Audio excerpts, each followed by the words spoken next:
Jumpa lagi dengan saya, Willy The Rooms, tetap di The Sinners Channel.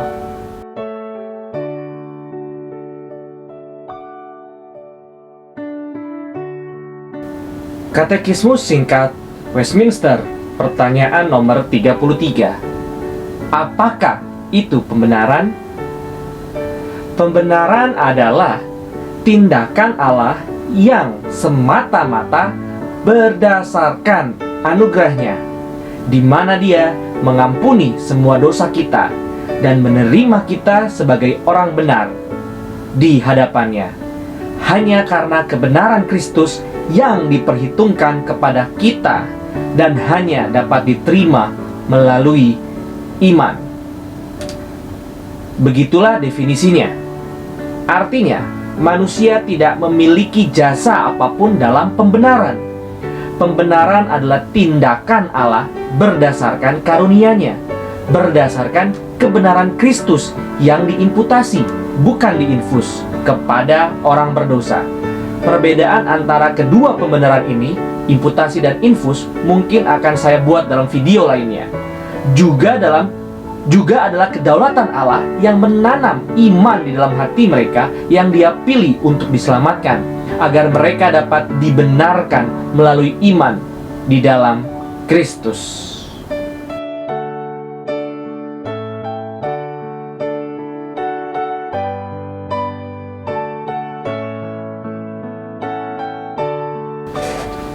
Individualisme atau humanisme.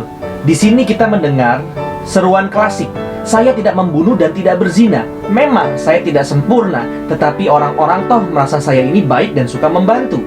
Yang benar saja, masa saya layak dibakar di api neraka selama-lamanya? Allah itu kok begitu kejam dan keras?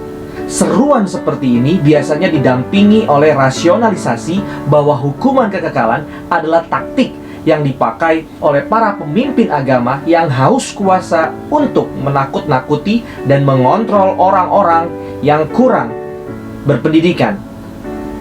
Landasan dari argumen ini adalah berdasarkan standar manusia, di mana ada banyak orang-orang yang baik di dunia ini dan sangat sulit membayangkan orang-orang ini mengalami kebinasaan kekal.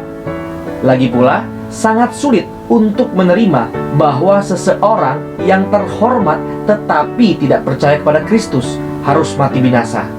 Sementara seseorang yang kurang ajar tetapi percaya kepada Kristus akan diterima ke dalam kebahagiaan abadi.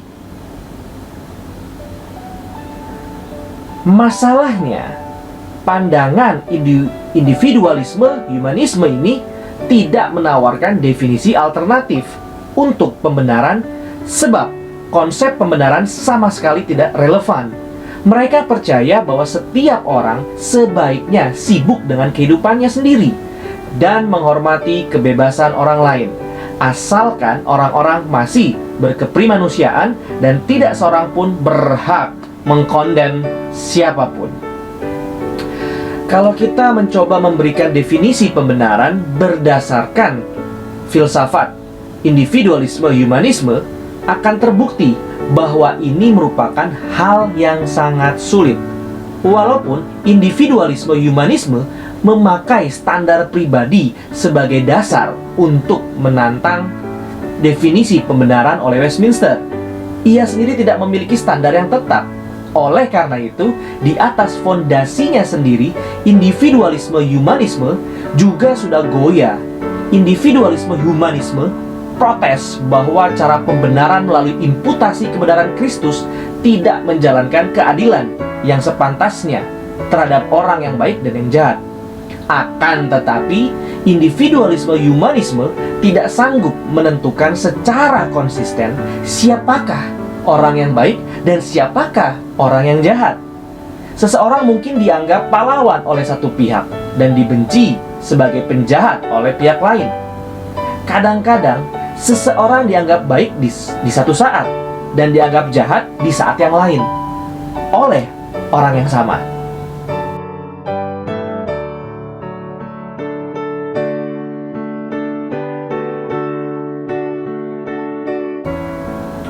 Pandangan ini cukup umum di antara orang-orang yang menganut kepercayaan tertentu selain kekristenan. Kira-kira seperti ini. Suatu hari semua perbuatan kita akan ditimbang di atas timbangan. Kalau perbuatan baik kita lebih banyak, kita selamat. Kalau perbuatan jahat kita lebih banyak, kita dihukum. Pandangan ini sedikit seperti sistem debit kredit, yang dimana penting pada akhirnya adalah balance dari uang tersebut. Masalah pertama adalah bagaimana sistem ini bisa benar-benar dijalankan. Perbuatan seseorang adalah hal yang sangat kompleks, disebabkan oleh motivasi yang berbeda-beda, didasarkan oleh tingkat pengertian seseorang, kemampuan serta konteks keadaan yang berbeda. Karena itu sangat sulit untuk menentukan apakah suatu tindakan itu baik atau buruk, khususnya dari segi motivasi yang tidak kelihatan.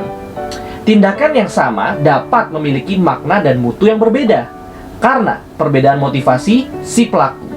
Demikian juga setiap tindakan tidak terpisah satu dengan lainnya, tetapi saling berhubungan. Satu masalah lagi dengan cara timbangan ini adalah kenyataan bahwa pengadilan dunia sendiri juga tidak dapat berfungsi seperti ini. Untuk menjadi kriminal, seseorang cukup melanggar satu hukum. Sama sekali tidak penting apakah orang itu menaati hukum-hukum tertulis yang lain. Aku kan cuma melanggar satu hukum di antara beribu-ribu hukum lainnya. Aku merampok sekali, itu saja. Kenapa aku dihukum sebagai kriminal hanya karena satu tindakan? Bagaimana dengan begitu banyak perbuatan baik yang telah aku lakukan? Aku baik terhadap teman dan menyumbang kepada fakir miskin. Sangat tidak adil kalau aku dihukum hanya karena satu tindakan pelanggaran. Tidak dapat dibayangkan kalau hakim pengadilan melepaskan dia dari hukuman berdasarkan argumen yang seperti itu.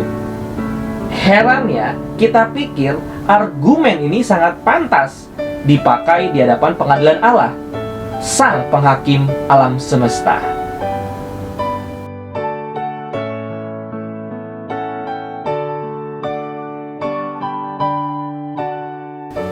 Sekarang kita mulai menjelajahi pandangan Kristiani yang memiliki konsep anugerah.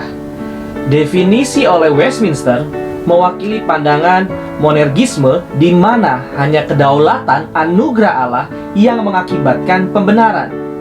Berbeda dengan sinergisme, di mana anugerah Allah dan perbuatan baik manusia dua-duanya saling bekerja sama untuk menghasilkan pembenaran.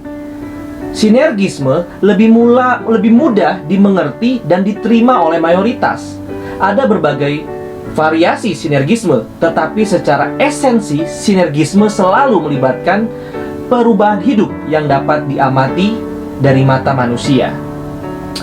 Pandangan Arminian dari aliran Protestan menerima bahwa keselamatan adalah anugerah Allah, akan tetapi manusia memiliki kebebasan untuk memilih menerima atau menolak karunia ini. Akibatnya adalah pembagian orang-orang berdosa ke dalam dua jenis, yang akan memilih Allah dan yang berikutnya adalah yang menolak Allah. Sebaliknya, monergisme mempertahankan bahwa orang berdosa tidak memiliki iman untuk menerima karunia Allah.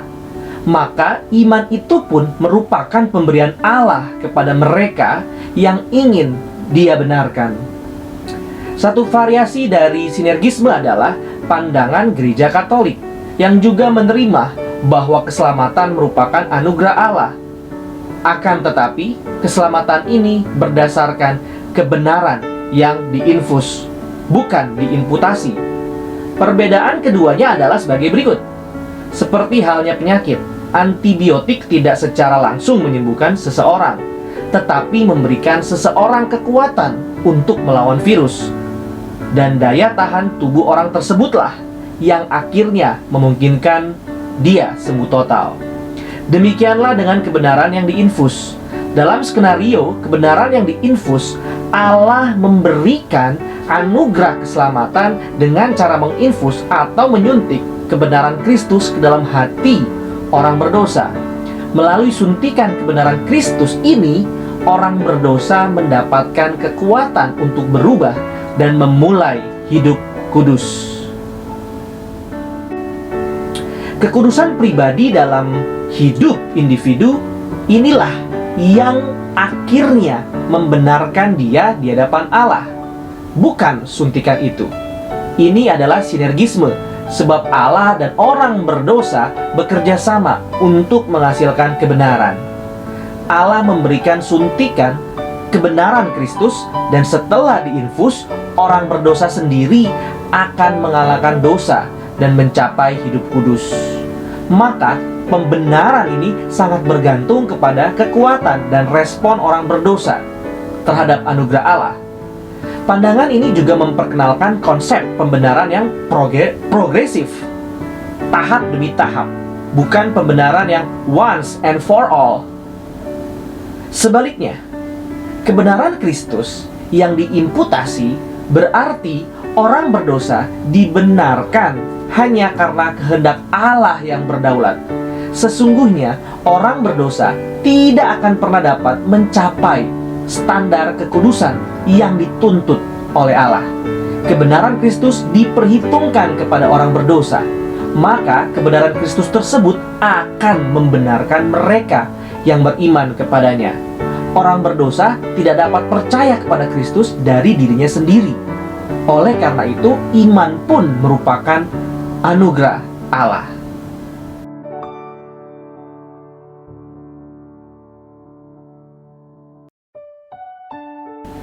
Kita sudah membahas 3 macam tantangan terhadap definisi pembenaran sebagai tindakan kedaulatan Allah yang memperhitungkan kebenaran kepada orang-orang berdosa. Seruan protes yang pertama diutarakan oleh mereka yang berpusat kepada hal-hal yang pragmatis dalam hidup ini. Mereka yang menganggap pembenaran adalah isu yang tidak berhubungan dengan hidup mereka dan tidak perlu dibahas. Yang kedua diutarakan oleh mereka yang menganut sesuatu kepercayaan yang bukan Kristen, yang cenderung melihat pembenaran sebagai hasil jeripaya individu. Yang terakhir adalah pandangan dari dalam mayoritas Kristen yang percaya bahwa karunia Allah dan kerjasama dari individu diperlukan untuk mencapai pembenaran. Lalu, mengapa monergisme, pandangan minoritas di antara umat Kristiani bahwa pembenaran adalah tindakan Allah sepihak, semata-mata oleh anugerahnya, dan sama sekali tidak ada hubungannya dengan apa yang individu lakukan, merupakan pandangan yang lebih konsisten dengan kebenaran Alkitab? Jelas-jelas pandangan ini tidak begitu populer dan merupakan konsep yang lebih sulit dimengerti oleh manusia. Tidak sulit untuk melihat alasan monergisme membuat manusia kehilangan kontrol sepenuhnya. Maka secara alami kita sudah cenderung menolaknya. Satu lagi alasan mengapa pandangan monergisme sulit diterima akan dijelajahi juga dalam video ini, yaitu kenyataannya bahwa tanpa standar yang universal, kita secara tidak sadar dan tidak konsisten selalu memakai standar pembenaran yang berbeda-beda.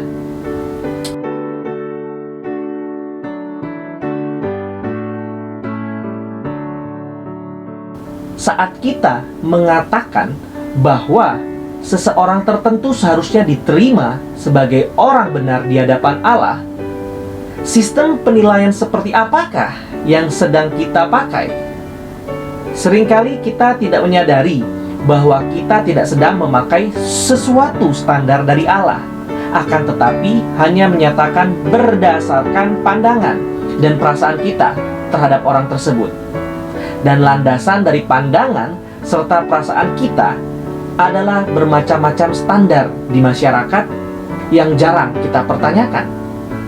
Kalau terus ditantang untuk menjelaskan secara detail posisi kita akan menyadari bahwa sebenarnya manusia tidak memiliki ukuran penilaian untuk menentukan apakah seseorang patut dibenarkan. Lalu, apakah standar penilaian yang akan dipakai oleh Allah, Sang Hakim semesta alam, untuk pembenaran? Kita berharap Dia akan memakai standar yang membenarkan siapa saja yang tidak pernah menjadi kriminal. Kita hampir berharap kita dapat memaksa Allah memakai standar ini. Kalau tidak, kita berharap kita bisa menyarankan Dia untuk membenarkan mereka yang bertingkah laku baik di dalam masyarakat. Atau mungkin kita tidak memiliki pilihan, tetapi menyarankan hati nurani dipakai sebagai standar pembenaran walaupun kita tidak menginginkan ini. Sebab kita tahu hati nurani kita sering menuduh kita, dan kalau kita memakai standar ini, kebanyakan dari kita pasti sudah celaka. Karena standar ini masih tidak cukup akibat masalah perbedaan kualitas dan makna dari hati nurani yang bersih setelah kejatuhan manusia. Pada akhirnya, kita benar-benar tidak dapat menyarankan apa-apa.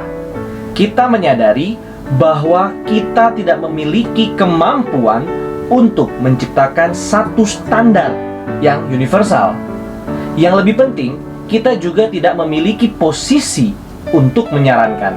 Sebab Dia adalah Allah dan Hakim. Kita adalah ciptaan yang dihakimi. Maka Dia akan memakai standarnya sendiri yang tidak seperti standar-standar kita yang loyo. Dapat dipakai secara universal untuk menghakimi manusia sepanjang zaman. Di hadapan standar yang menakutkan ini, tidak seorang pun dapat berdiri. Dengan menyatakan perlunya sebuah standar yang universal, argumen-argumen dari tantangan pertama, individualisme humanisme, dan tantangan kedua, di atas timbangan, sudah runtuh.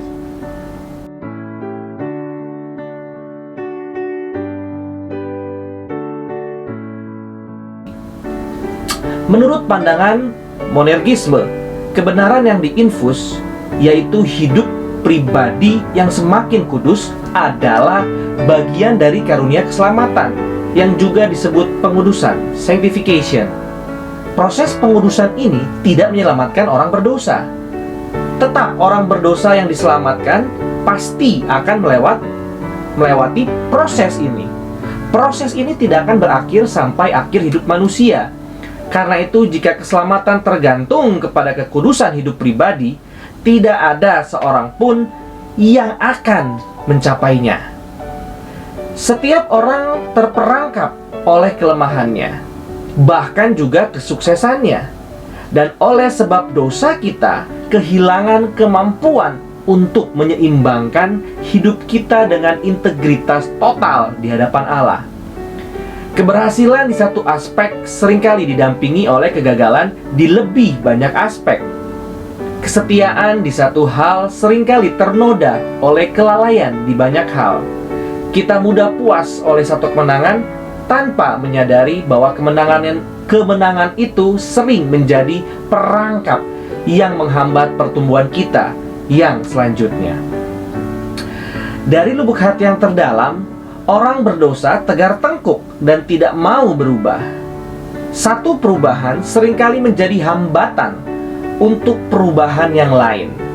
Kita merayakan terhapusnya satu noda hitam, tetapi Allah melihat kertas itu masih penuh dengan noda.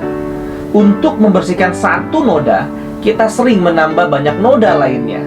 Hidup kita gagal dan sangat jauh dari total integritas yang dituntut Allah. Total integritas yang kita miliki ketika Allah pertama kali menciptakan kita, penuh kemuliaannya. Kita rusak total di mata Allah. Pembenaran yang diinfus, yang progresif melalui kekudusan hidup pribadi di dunia ini, tidak akan membawa kita kemana-mana. Walaupun Allah menuntut kita untuk mengejar hidup yang kudus dengan segenap hati, kita tidak memiliki harapan jika pembenaran kita tergantung prestasi kita dalam hal ini. Kekudusan hidup adalah respon dari karunia keselamatan Allah, bukan penentu keselamatan itu sendiri. Rasul Paulus menyatakan dalam 1 Korintus 4 ayat yang keempat, hati nurani saya jelas, tetapi itu tidak membuat saya tidak bersalah. Tuhanlah yang menghakimi saya. Ini terjemahan dalam NIV. Ia menunjukkan bahwa hati nurani yang bersih, bahkan hati nurani yang lembut seperti Rasul Paulus pun tidak cukup untuk mencapai pembenaran di hadapan pengadilan Allah. Fondasi dari kebenaran yang diimputasi adalah kedaulatan Allah dalam keselamatan dan juga kejatuhan manusia yang total. Kebenaran yang diinfus secara implisit tidak menerima kejatuhan yang total. Maka manusia berdosa masih memiliki kekuatan untuk kembali kepada Allah. Ibaratnya adalah kejatuhan Adam hanya menyebabkan kakinya terkilir. Karena itu dengan bantuan obat dia masih bisa pulih dan berdiri sendiri. Akan tetapi Alkitab mengajarkan bahwa kejatuhan Adam tidak hanya menyebabkan kakinya terkilir, melainkan mengakibatkan kematian rohani. Tidak ada obat yang dapat menyembuhkan orang yang sudah mati. Monergisme percaya bahwa manusia berdosa sudah mati, maka hanya dapat dibangkitkan oleh kuasa kebangkitan Kristus. Keselamatan bukan sekedar kesembuhan dari penyakit, tetapi melibatkan kelahiran baru, bangkit dari kematian. Kelahiran jasmania kita bukan merupakan pilihan kita. Demikian juga kelahiran rohania tidak berada di dalam kekuatan dan pilihan orang berdosa yang sudah mati, tetapi sepenuhnya merupakan tindakan kedaulatan Allah sepihak berdasarkan anugerahnya dan sesuai dengan kehendaknya, bukan kehendak manusia. Kesimpulannya, pembenaran adalah tindakan Allah yang membenarkan orang-orang berdosa yang tidak memiliki kekuatan di hadapannya. Hanya berdasarkan imputasi kebenaran Kristus semata-mata oleh karunia-Nya. Dengan begitu, anugerah benar-benar adalah anugerah. Allah saja yang paling dimuliakan dan tidak seorang pun yang dapat menyombongkan diri di hadapannya. Sola Gracia dan Soli Deo Gloria.